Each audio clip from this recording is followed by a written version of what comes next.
खास मुलाकात में आज हमारे मेहमान भी खास हैं। हमारे साथ आज डॉक्टर वीरेंद्र बर्तवाल जी हैं। डॉक्टर वीरेंद्र बर्तवाल जी हिंदी के प्राध्यापक हैं, संस्कृत पर लंबे समय से काम कर रहे हैं और इससे पूर्व में पत्रकार भी रह चुके हैं और कई बड़े संस्थानों में काम किया है। इसके अलावा भी बहुत कुछ है, लेकिन सबसे पहले मैं उनका स्वागत कर लेता हूँ और बातचीत को आगे बढ़ाएंगे। डॉक्टर साहब, आपका बहुत स्वागत है चैनल बहुत पर। बहुत धन्यवाद और आभार आपका। सर, जिस तरीके से आपका एक बड़ा संघर्ष रहा और बहुत सारी चीज़ें हैं, क्योंकि मैं बाकी आगे की चीज़ों पर जाऊंगा। आप लेखनी के क्षेत्र में कई पुस्तकें लिख चुके हैं, आप संस्कृत पर बहुत काम कर रहे हैं और भी बहुत सारी चीज़ें हैं। लेकिन से जो शुरुआत की अगर हम बात करें तो शिक्षा दीक्षा कहाँ से शुरू हुई? शिक्षा ऐसा है कि हमारा जो गांव पड़ता है टोला डागर में पड़ता है, टिहरी गढ़वाल का बड़े बीहड़ और दुर्गम क्षेत्र में है। तो मैंने 5वीं की पढ़ाई अपने गांव में की है। लेकिन उसके बाद 82-83 की बात है ये, और हमारे यहाँ सुविधाएं नहीं थी।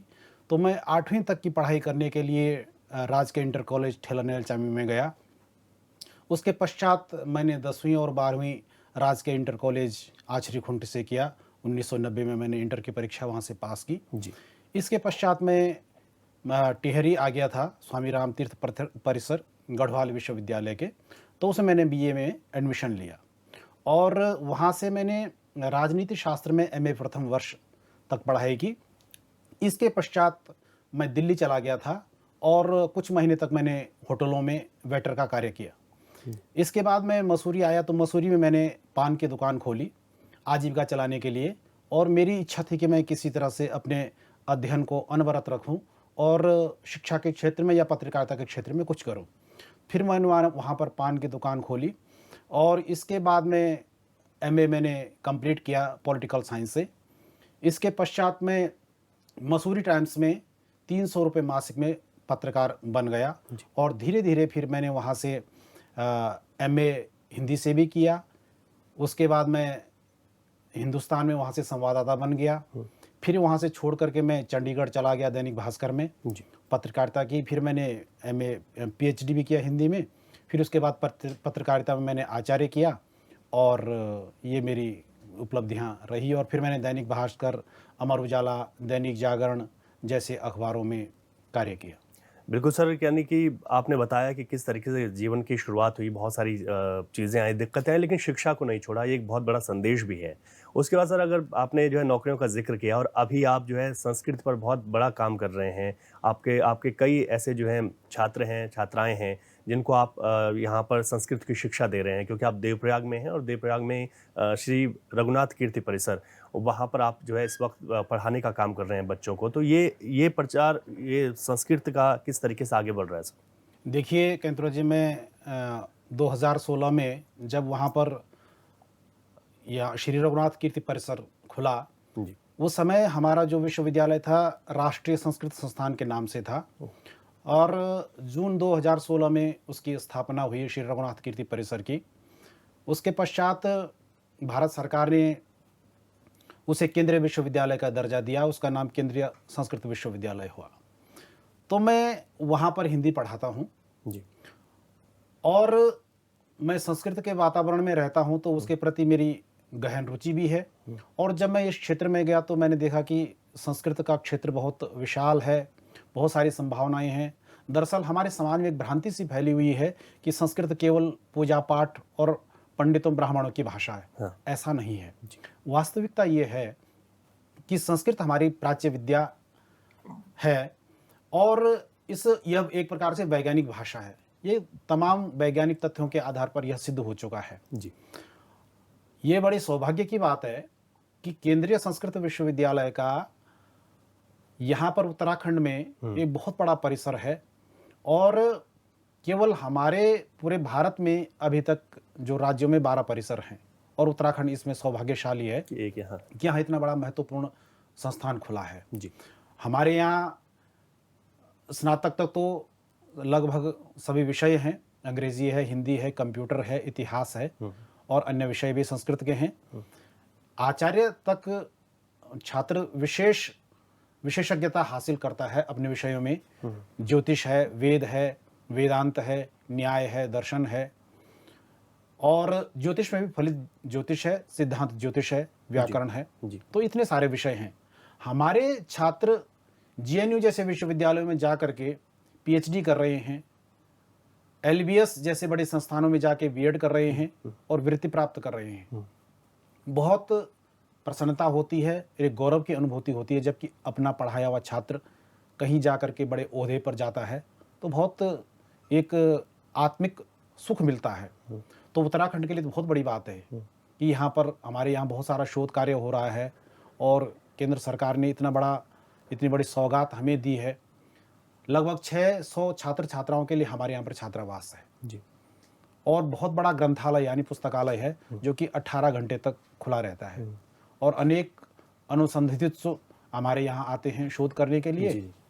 तो ये बहुत बड़ी बात है देवप्रयाग जैसी जगह में इस संस्थान का खुलना। और उत्तराखंड में एक है, आपने कहा कि पूरे देश में से एक उत्तराखंड में होना, ये भी बड़ी बात है। सर, शोध कार्य को लेकर किस तरीके से आप लोगों का काम आगे बढ़ रहा है ताकि इसे जो खासतौर पर युवा पीढ़ी हैं जिस पर काम करना चाहते हैं उनको भी एक मैसेज जाए? शोध कार्य बहुत अच्छा हमारे यहाँ चल रहा है। हमारे यहाँ दरअसल क्या है कि 16 राज्यों के विद्यार्थी वर्तमान में हमारे यहाँ पढ़ाई कर रहे हैं। न केवल पढ़ाई की दृष्टि से हमारा परिसर महत्वपूर्ण है बल्कि हमारे यहाँ एक प्रकार से मिनी भारत आप कह सकते हैं कि मिनी भारत हमारे यहाँ रह रहा है। उड़ीसा, गुजरात, महाराष्ट्र, पंजाब, उत्तराखंड, उत्तर प्रदेश, बहुत सारे राज्यों के हमारे यहाँ विद्यार्थी रहते हैं। एक तो बच्चों को एक दूसरे की संस्कृति का आदान प्रदान करने का मौका मिलता है, दूसरी भाषाएं, परंपराएं, रीति रिवाज ये सब सीखने का मौका मिलता है। तो ये एक सांप्रदायिक सौहार्द की प्रेरणा उनको मिलती है। और हमारे बच्चे, क्योंकि हमारे यहाँ जो छात्रावास का जो भोजनालय है वो बच्चे ही चलाते हैं। अच्छा। सहकारी मेस जिसको कहते हैं। जी। तो बच्चे ही पूरा प्रबंधन करते हैं जी। और गैस सिलेंडर से लेकर के भोजन बनवाने से लेकर के वितरण से लेकर के सारी व्यवस्थाएं छात्रों के हाथ में होती है। तो जिस दिन हमारा छात्र पास आउट होकर के जाता है न केवल वो एक कुशल विद्यार्थी बनता है बल्कि एक कुशल प्रबंधक भी बनता है। जी। पैसा कहाँ खर्च करना है, कहाँ से गैस मंगानी, कैसे तेल मंगाना, कैसे मसाले मंगाने, ये सारी व्यवस्थाएं वो एक प्रकार से पूरा गृहस्थ बन करके भी हमारे यहाँ से जाता है। ये हमारे लिए बहुत बड़ी गौरव की बात है। यानी कि पढ़ाई के साथ साथ ये तमाम और चीज़ें भी जो एक व्यक्ति को आनी चाहिए वो तमाम चीज़ें सीखता है। सर, आपने जब शुरुआत में आपने बात की थी, मैंने कहा कि आप अपने थोड़ा शुरुआत बताइए, तो आपने कहा कि आपने पढ़ाई को अनवरत जारी रखने के लिए वेटर की नौकरी भी की और आज उसके बाद पान की दुकान भी खोली और आपको इस बात को बताने में कोई भी गुरेज नहीं है कि किस तरीके से आगे बढ़े हैं। लेकिन इसके साथ ही कोई बड़ा मैसेज है सर लोगों के लिए और ख़ासकर युवाओं के लिए जो कि इस तरीके से टूट जाते हैं कि ठीक है अब नहीं हो पाएगा, बहुत सारी ऐसी जो घर की परिस्थितियां उनसे नहीं हो पाएगा। तो आपने ये कहा, अब पत्रकारिता की अगर बात करें सर, पत्रकारिता में आपने कई जगह जो है काम किया लेकिन उसके बावजूद जो पढ़ाई थी वो आपकी लगातार जारी रही। तो ये सफ़र कैसा रहा? पत्रकारिता का सफ़र मेरा बहुत सुंदर रहा। मुझे बहुत अच्छे ऐसे संपादक मिले कि जिन्होंने मुझे जीवन में बहुत कुछ सिखाया और मेरा संघर्ष का दौर था। पत्नी का स्वास्थ्य खराब रहता था, मैं 2-3 हज़ार से लेकर मैंने नौकरी शुरू की, दूसरे शहर में जाना, अपना आना कोई वहाँ पर होता था। तो इस तरह से लेकर मैंने पढ़ाई छोड़ी नहीं, पीएचडी करना, फिर उसके बाद अन्य पत्रकारिता के क्षेत्र में जा करके फिर पत्रकारिता में भी स्नातकोत्तर करना, ये सब मैंने जारी रखा। और मैंने देखा कुछ तो हमारा प्रारब्ध होता है, कुछ हमें भाग्य से मिलता है, लेकिन जो महत्वपूर्ण है वो कर्म है। कर्म करते करते यदि हमें कुछ प्राप्त नहीं होता है तो हमें निराश होने की आवश्यकता नहीं है, वो हमारा प्रारब्ध था। तो इसलिए संघर्ष हमें हमेशा क्या है कि सकारात्मक सोचना चाहिए। कोई भी विद्या है, कोई भी हुनर है, कोई भी प्रतिभा है, कभी बांझ नहीं होती है, एक न एक दिन उसका परिणाम मिलता है। क्योंकि मैं इसका भुक्तभोगी हूँ, ये मेरा अनुभव है। बिल्कुल ठीक कहा सर। और पत्रकारिता के साथ साथ अब जो बहुत महत्वपूर्ण है, जिन पुस्तकों को कई लोगों ने पढ़ा, मैं खुद उन्हें पढ़ता हूँ, आपने लेखन के क्षेत्र में एक बड़ा कार्य किया सर। अभी तक कितनी पुस्तकें आप लिख चुके हैं और इन पुस्तकों के साथ साथ मैंने देखा कि अलग अलग तरीके की पुस्तकें, जहाँ पर कहानियाँ पढ़नी हो तो वो कहानियाँ भी आप लिख लेते हैं। उत्तराखंड की संस्कृति की बात करें, गढ़वाल से ऐसे शब्द जो गायब हो गए हैं और या फिर उनके उच्चारण को हम समझ नहीं पा रहे हैं, वो आपकी पुस्तकों में मुझे देखने को मिलता है, हम सबको देखने को मिलता है। तो उन पुस्तकों के बारे में सर ज़रूर बताएं कि कहाँ से पहली पुस्तक की शुरुआत हुई और कहाँ तक ये यात्रा पहुँच गई है लेखन कार्य में। बहुत बहुत धन्यवाद आपका, आपने बहुत महत्वपूर्ण सवाल किया क्योंकि ये मेरे जीवन की बड़ी गहराई से जुड़ा हुआ प्रश्न है। दरअसल मैंने जो पीएचडी की थी 2005 में मुझे अवार्ड हुई गढ़वाल विश्वविद्यालय से और मेरा जो पीएचडी का विषय था वो था गढ़वाली लोक गाथाओं की सांस्कृतिक पृष्ठभूमि। तो 2014 में मेरी एक किताब प्रकाशित हुई, जो मेरी सबसे पहली किताब थी, ये गढ़वाली गाथाओं में लोक और देवता। जी, जी। तत्कालीन मुख्यमंत्री श्री हरीश रावत जी ने इसका विमोचन किया था, और ये बहुत महत्वपूर्ण किताब है। मैंने 1000 पुस्तकें छपवाई थी, मेरे पास मुश्किल से अब ये 10-12 किताबें प्रतियां रही हुई, इतनी इसकी मांग थी। बिल्कुल।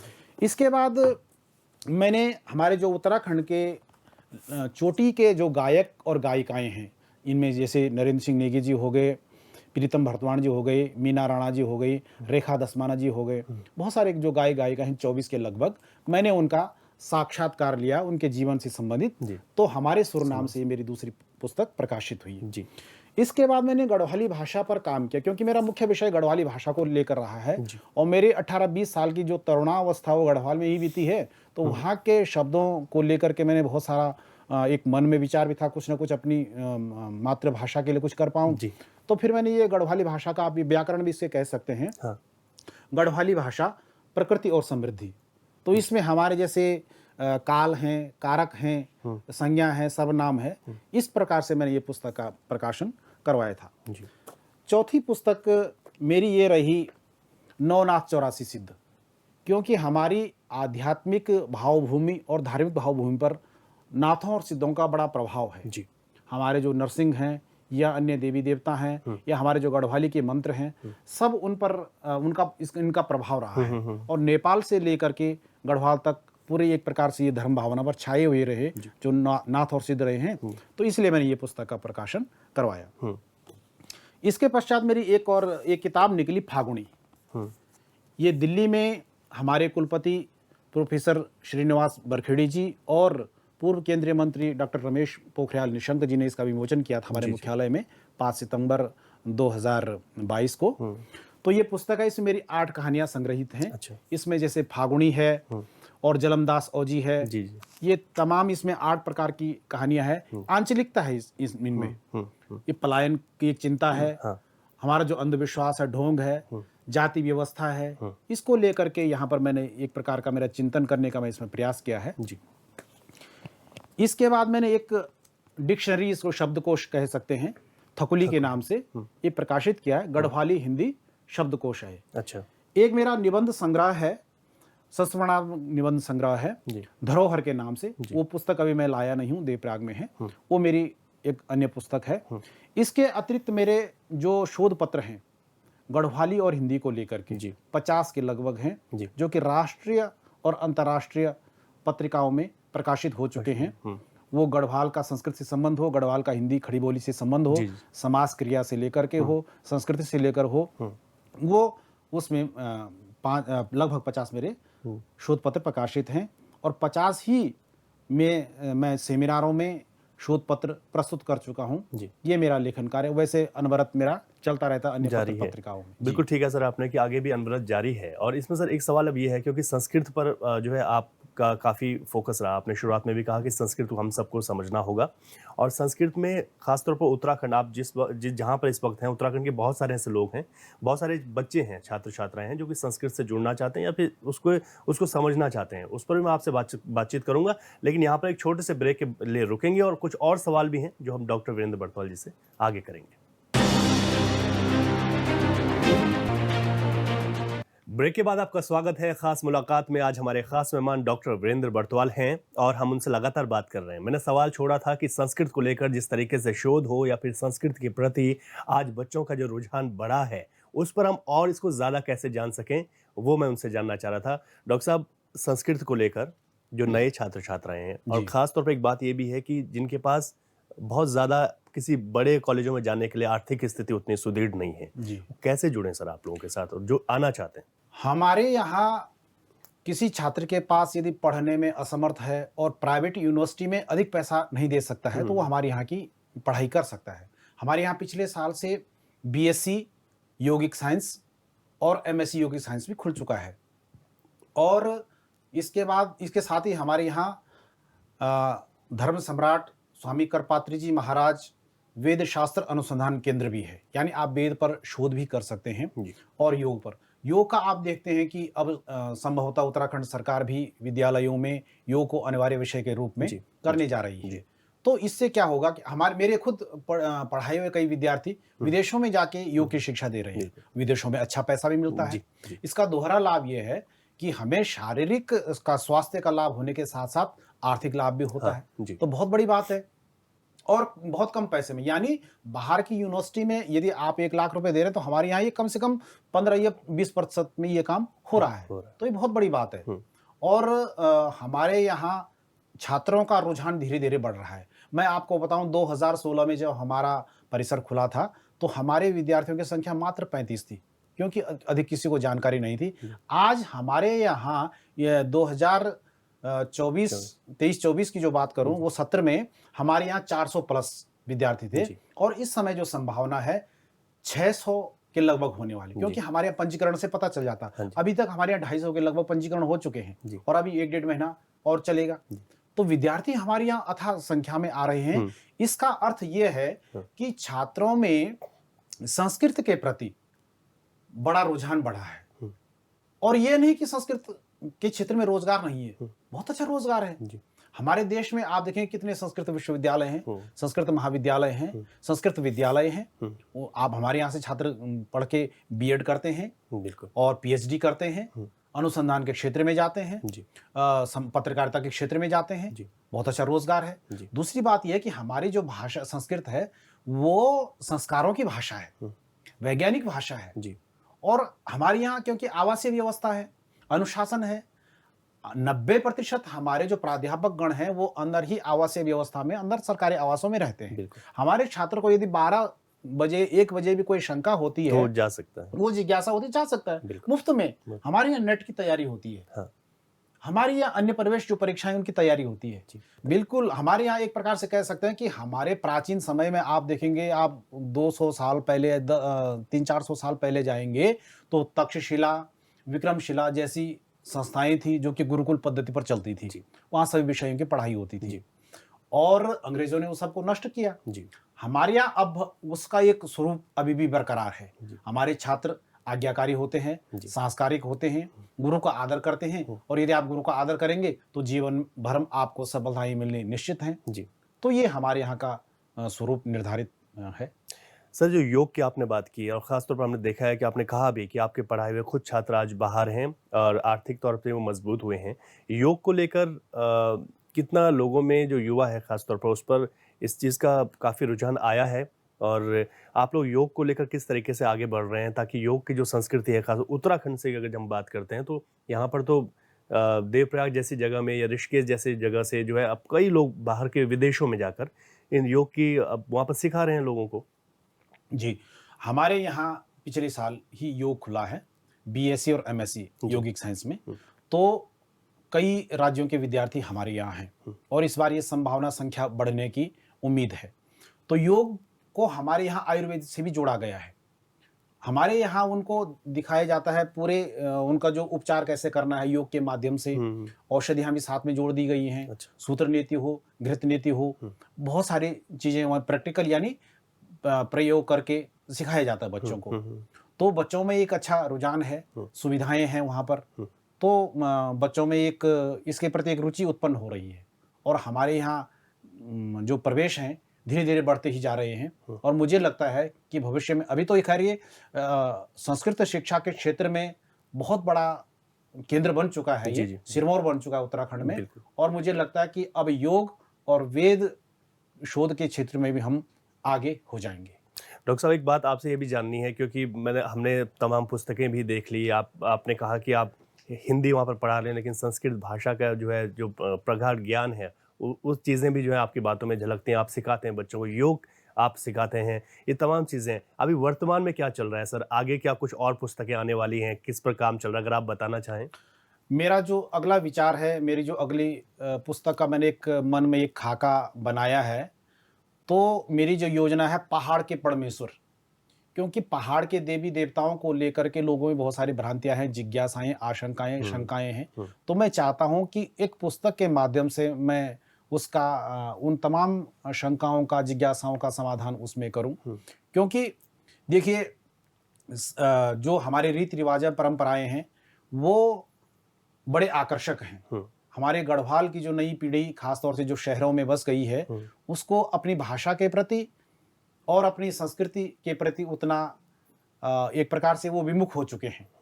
तो हमें उन्हें अपने जड़ों की ओर लौटाना होगा, क्योंकि अपनी संस्कृति की जो रक्षा करता है, वही आगे सफल हो पाता है। तो मेरा ये विचार है कि मैं भाषा और संस्कृति के क्षेत्र में आगे फिर दोबारा काम करूं और एक अच्छी एक अनोखी पुस्तक लिखूं। बिल्कुल सही कहा आपने। और हम तो खुद देखते हैं कि इन चीज़ों को समझना होगा कि बहुत सारी चीज़ें बदल गई हैं। फिर हम चाहे सोशल मीडिया के माध्यम से हम देखते हैं कि उस पर सवाल भी उठते हैं कि ये तो हमारी संस्कृति नहीं थी, कुछ ढोंग हो रहा है, ये हो रहा है। तो ये तमाम चीज़ें जो है स्पष्ट हो पाएंगी और हमें उम्मीद है कि बहुत जल्द वो पुस्तक भी हमें देखने को मिलेगी। सर, आपकी किताबों में मैंने क्योंकि कई किताबें खुद पढ़ी हैं, पहाड़ में पलायन का जो दंश है सर, उसकी एक झलक देखने को मिलती है।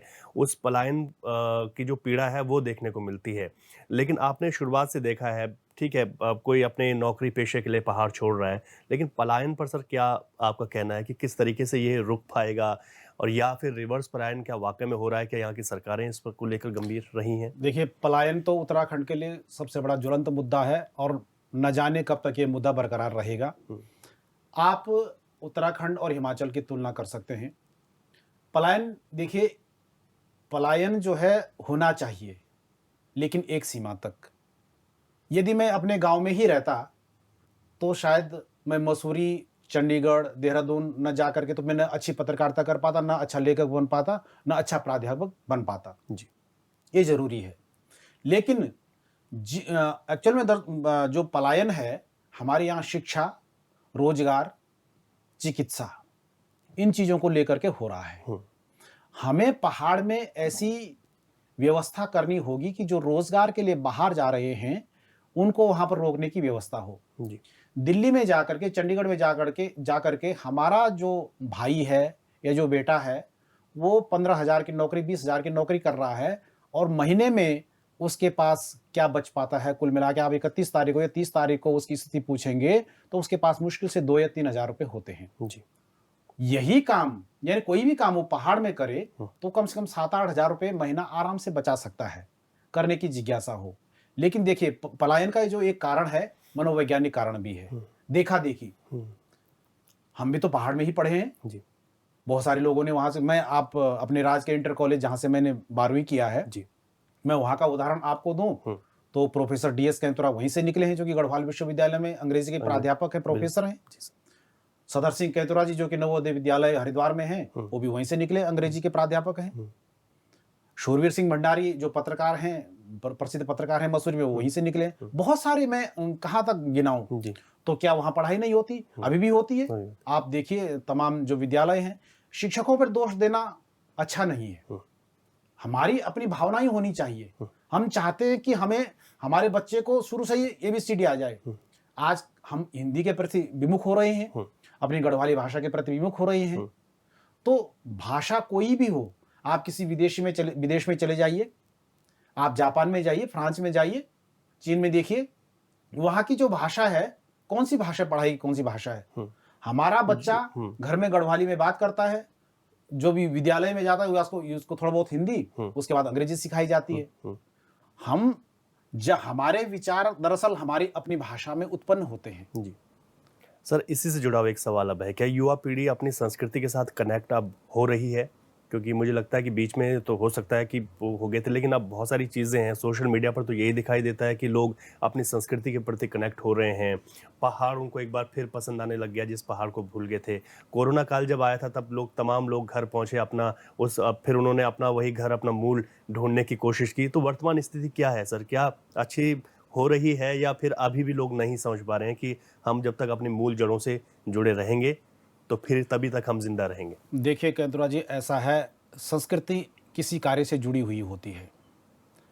हमारी संस्कृति और हमारे शब्द धीरे धीरे नष्ट हो रहे, खासतौर से मैं गढ़वाल की संस्कृति की बात करूं।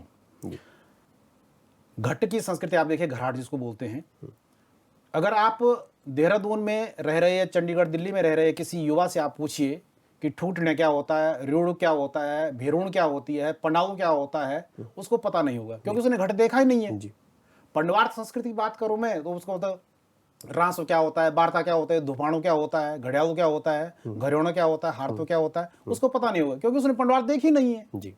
तो हमारी संस्कृति से जब तक उसको भोगते नहीं, देखते नहीं, उसमें रचते बसते नहीं हैं, तब तक हम उससे जुड़ नहीं पाते हैं। आजकल की जो संस्कृति उथली संस्कृति है, मतलब उथली संस्कृति के प्रति हमारे युवा जागरूक हो रही है, उसके प्रति लालायित हो रही है। आज रील बन रही है, 2 मिनट में उसको देख रहे हैं। आज जो गीत देखेंगे, पहले कैसेट चलती थी, 8 उसमें गीत होते थे, बड़ी गंभीरता से सुनते थे। आज क्या है कि हमें गीतों का अर्थ पता नहीं है, केवल हम जो है, जो ढोल बज रहा है, केवल जो संगीत बज रहा है, उसी पर नाच रहे हैं। तेरु मच हो या गाड़ बागी रे हाल अब खमाचा, देखा जाए तो ये सैड सॉन्ग है, शोक गीत है, लेकिन हम नाच और हम उसमें जबरदस्त नृत्य कर रहे हैं। बहुत सारे ऐसे गीत हैं, हमें उनका अर्थ पता ही नहीं है। तो हमारी युवा पीढ़ी केवल मनोरंजन के लिए जुड़ना चाहती है और दिल से नहीं जुड़ना चाहती है। दिल से जुड़ती तो गांव में कोई अच्छा आयोजन करते। हाँ, निश्चित रूप से कुछ युवा हैं जो अभी भी कार्य कर रहे हैं, मैं उनको नमन करता हूं और उनके संस्कृति प्रेम को मैं आदर के साथ प्रणाम करता हूं। बिल्कुल ठीक है सर आपने। अब ऐसे में सर मैसेज क्या है, संदेश क्या है कि कैसे युवा उस मूल से कनेक्ट रहे? देखिए, ऐसा है कि हमारी जो वर्तमान पीढ़ी है, उस पीढ़ी को ही अपने बच्चों को यह संदेश देना हो, क्योंकि बच्चा जितना सीखता है, जो संस्कार सीखता है, अपने माता पिता और परिवार से सीखता है। इसके लिए कोई पाठशाला या किसी विद्यालय को खोलने की आवश्यकता नहीं कि हमारे युवा हमारी संस्कृति को सीखें। हमारे जो लोग पलायन कर चुके किसी कारणवश, या मनोवैज्ञानिक कारण हो, चाहे आर्थिक कारण हो, शहरों में गए, तो उनको प्रेरित करना चाहिए। अब आप साल भर में वहां रह रहे हैं, 2-3 महीने के लिए कभी गांव भी ले आइए ना। केवल पितृकोड़ा धरने के लिए थोड़ी आओगे आप वहां। आप उनको जब लाते किसी कार्य में, अपने रीति रिवाज परंपराओं से इनको रूबरू कराइए। और निश्चित रूप से यदि आप साल भर में 2 या 3 चक्कर भी गांव के मारते हैं, जात में, घड़ियाला में, किसी त्योहार में, किसी विवाह में शामिल होने के लिए आते हैं, तो निश्चित रूप से आप अपने बच्चों से उनका परिचय कराएंगे तो धीरे धीरे प्रेरित हो जाएंगे। बिल्कुल। आप पंजाब में देखिए, पंजाब की संस्कृति कहाँ चली गई है, हिमाचल की नाटी कहाँ चली गई है। तो आप देखेंगे हमारा नृत्य क्यों नहीं इतना प्रसिद्ध हो पा रहा है। तो कुछ लोग जो कला के क्षेत्र में तो काम निश्चित रूप से कर रहे हैं, लेकिन जितना होना चाहिए था उस अपेक्षा के साथ नहीं हो पा रहा है।